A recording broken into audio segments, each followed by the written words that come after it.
இப்போ ஹெம்மிங் பண்ணணும். ஹெம்மிங் எப்படி பண்ணுறதுன்னு பார்க்கலாமா? இந்த மாதிரி ஹெம்மிங் நீடில் எடுத்துக்கோங்க, நூலை ரெட்டையாக போட்டுக்கோங்க, அப்போ தான் அறுந்து போகாமல் நல்லாயிருக்கும். இதில் இப்படி இந்த மாதிரி நாட் போட்டுக்கோங்க.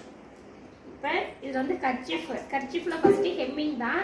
ஹெம்மிங் எப்படின்னா 10 இன்ச்சு கர்ச்சீஃப் ப்ளஸ் 1 இன்ச்சு தையலுக்கு சேர்த்து 11 இன்ச்சாக எடுத்துக்கணும்.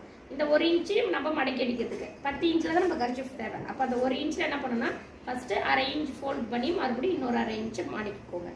மடக்கிட்டு இந்த மாதிரி கரெக்டாக பிடிச்சிக்கணும்.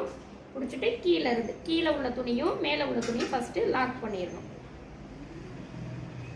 மறுபடியும் கீழே உள்ள துணியில் எடுத்து மேலே உள்ள துணியோட சேர்த்து எடுத்துட்டு இந்த நூல் இருக்குல்ல, இதை வந்து ஊசி மேலே போடணும். இப்படி பண்ணும்போது தான் ஹெம்மிங் வந்து நல்லா இருக்கும். இதை மறுபடியும் இது மேலே புரியுதா? அதே மாதிரி கீழே உள்ள துணி வந்து கொஞ்சமாக எடுக்கணும், மேலே உள்ள துணியில் அதிகமாக குத்திக்கலாம். அப்போ தான் கீழே உள்ள துணி கொஞ்சமாக எடுக்கும்போது தான் பின்னாடி வந்து அழகாக இந்த புள்ளி மாதிரி குட்டி குட்டியாக டாட்டாக இருக்கும். இல்லைன்னா பெருசாக எடுத்தோம்னா இந்த மாதிரி பெருசாக வந்துடும். சரிங்களா?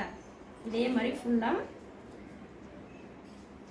ஹெம்மிங் பண்ணிட்டு வரணும். கீழே உள்ள துணி கொஞ்சமாகவும் மேலே உள்ளதில் அதிகமாக எடுத்துக்கலாம்.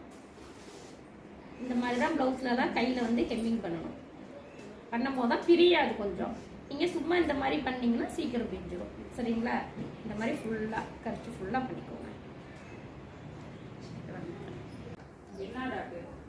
நிறைய ஓரத்தை வச்சுப்பாங்க, இதுதானே சொல்றீங்க. இந்த லைன் நாங்கள் சொல்கிற டாட்டே இல்லை. போய் வீட்டில் போய் வாஷிங் மிஷின் அப்படி என்னங்க எனக்கு எதுவுமே சாப்பிட முடியாது.